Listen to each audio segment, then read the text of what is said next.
السلام علیکم۔ تمام تعریفیں رب عز جلال کے لیے اور لاکھوں درود حضور خاتم النبیین علیہ السلام کے لیے۔ حق ٹائم میں خوش آمدید، میں ہوں کاشف رضا۔ ناظرین، امید کرتے ہیں آپ کا ویکینڈ اچھا گزرا ہوگا۔ اس ویکینڈ پر ویسے تو تحریک انصاف سے ریلیٹڈ بہت سی خبریں چل رہی تھی۔ کل ان کا ایک جلسہ ہوا اور زبردست قسم کا جلسہ ہوا۔ کراؤڈ نے بہت زیادہ بیک کیا پاکستان تحریک انصاف کو، اور کیوں نہ کرتے کیونکہ جلسہ ہی KPK میں تھا۔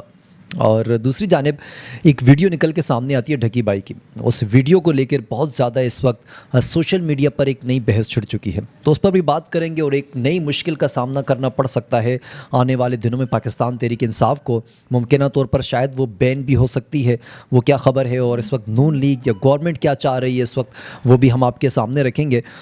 تو اس سے پہلے ریکویسٹ آپ سے کرتا چلوں، اگر آپ نے ہمارے چینل کو سبسکرائب نہیں کیا تو چینل کو سبسکرائب بھی کر لیجئے، اور ویڈیو پسند آئے تو اسے لائک، شیئر اور کامنٹ سیکشن میں جا کر اپنی رائے بھی ضرور دیا کریں۔ سب سے پہلے بات کر لیتے ہیں ناظرین ڈھکی بائی کے حوالے سے۔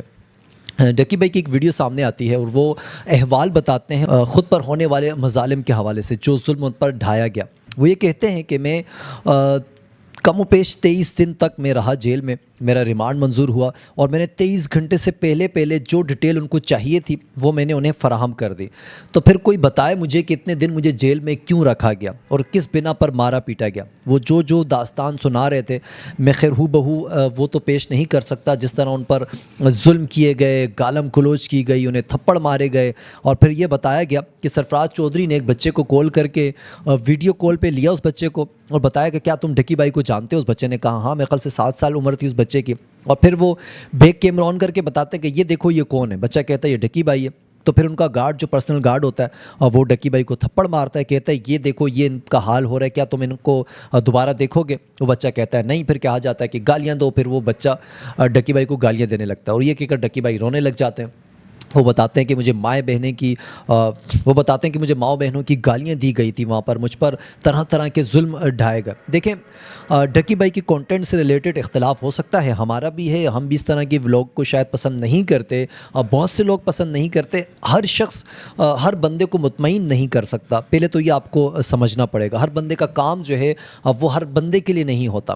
میں جو کام کر رہا ہوں بہت سے لوگوں کو پسند نہیں آئے گا، اور جو آپ کام کر رہے ہیں یہ بھی بہت سے لوگوں کو پسند نہیں آئے گا، لیکن بہت سے لوگ اس کام کو پسند بھی کریں گے۔ تو ان کی اچھی خاصی ملینز میں فالوئنگ ہے، انہیں دیکھا جاتا ہے، بچے بہت زیادہ پسند کرتے ہیں۔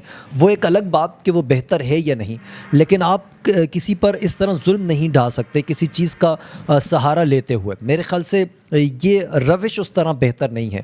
اور دوسری بات پھر خدا کی کرنی کہ جن لوگوں نے ظلم کیا ڈھکی بائی پر، وہ خود بھی پھر بے نقاب ہوئے، اور ساری کرپشن سب کے سامنے آئی۔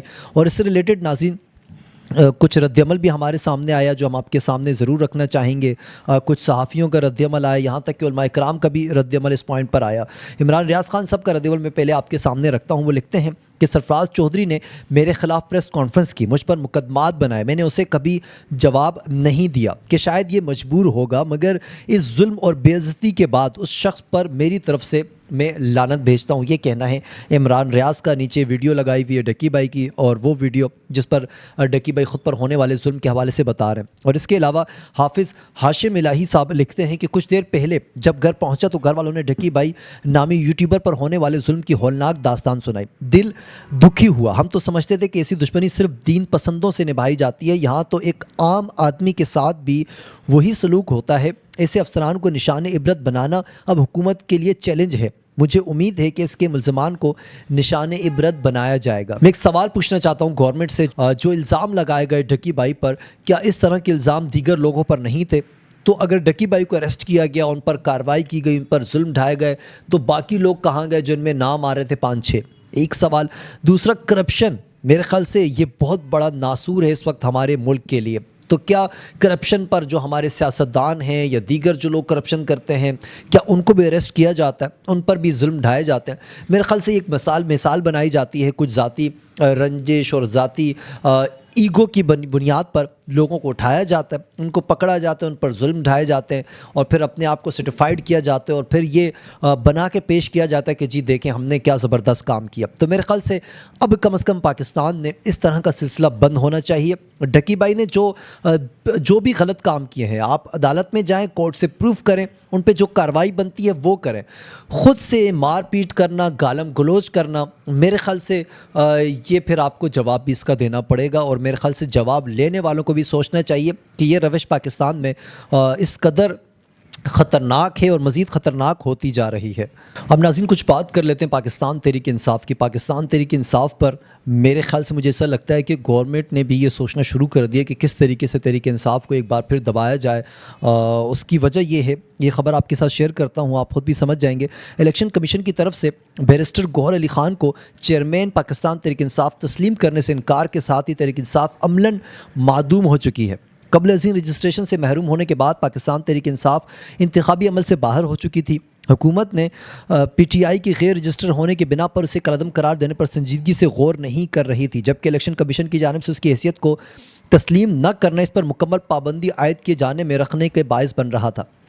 حد درجہ قابل اعتماد سیاسی اور پارلیمانی ذرائع نے بتایا کہ آزاد حیثیت میں منتخب ارکان سینٹ کی تحریک انصاف سے وابستگی کو دھتکار کر اب اسے پارلیمنٹ کے ایوان بالا میں سب سے کم ترین گروپ کے درجے پر دلا دیا ہے۔ اسی دوران اڈیالہ جیل کے گرد حفاظتی انتظامات غیر معمولی طور پر سخت کر دیے گئے ہیں۔ اس مقصد کے لیے پولیس اہلکاروں کے قابل لحاظ تعداد کو آج پیر سے ہی متعین کر دیا گیا ہے، جس میں ضرورت کی صورت میں اضافہ بھی کیا جا سکتا ہے۔ متعلقہ حکام نے اپنے لائحہ عمل کے تحت ان اہلکاروں کی تعداد ظاہر کرنے سے گریز کیا ہے۔ ذرائع نے بتایا کہ پولیس کی مدد کے لیے رینجر کے دستے بھی فوری طور پر اڈیالہ پہنچا دیے گئے ہیں، جنہیں الرٹ رکھا گیا ہے۔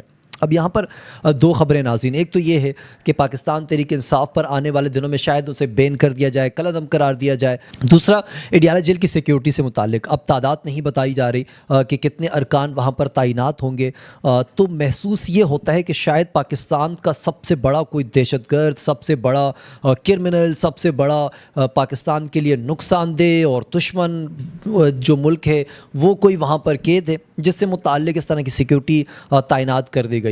آپ دیکھیں تحریک انصاف سے آپ کو اختلاف ہو سکتا ہے، ہمیں بھی ان کے بہت سے سیاسی لحاظ سے ان کی ایکٹیویٹیز سے یا پھر ان کی سیاسی معاملات سے اختلاف ہو سکتا ہے، لیکن یہ ایک حقیقت ہے جو ہمیں سمجھنا پڑے گا کہ پاکستان تحریک انصاف اس وقت پاکستان کی سب سے بڑی اور مقبول جماعت ہے، اور عمران خان صاحب اس کے سب سے مقبول لیڈر ہیں۔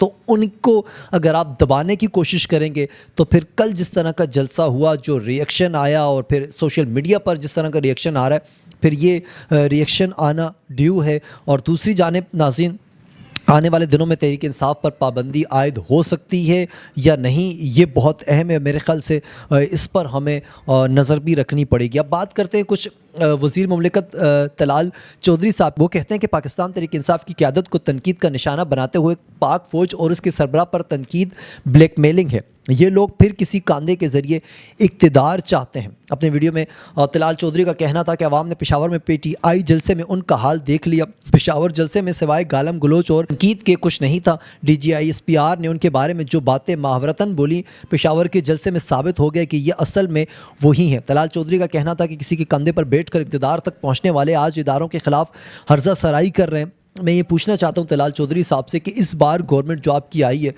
وہ کس بنا پر آئی ہے؟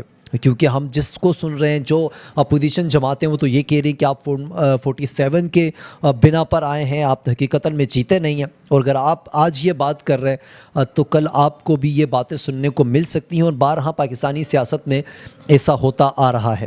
اور میں جو پرسوں پریس کانفرنس کی گئی تھی D G I S P R کی طرف سے، تب بھی ہم نے آپ کو بتایا تھا کہ اس پریس کانفرنس کو صحافی برادری کے بہت سے لوگ بھی یہ کہہ رہے ہیں کہ شاید یہ موقع نہیں تھا۔ خان صاحب خود یہ چاہتے تھے کہ اسٹیبلشمنٹ ایک ایسا بیانیہ بنائے کہ جس کے بنا پر تحریک انصاف کی سیاست کو پھر ایک عروج ملے، جو میرے خیال سے اب سوشل میڈیا پر نظر بھی آ رہا ہے۔ ناظرین، یہ تھا آج کا ولاگ، مجھے اجازت دیجیے، انشاءاللہ پھر ہوگی آپ سے ملاقات۔ اللہ حافظ، اینڈ پاکستان زندہ باد۔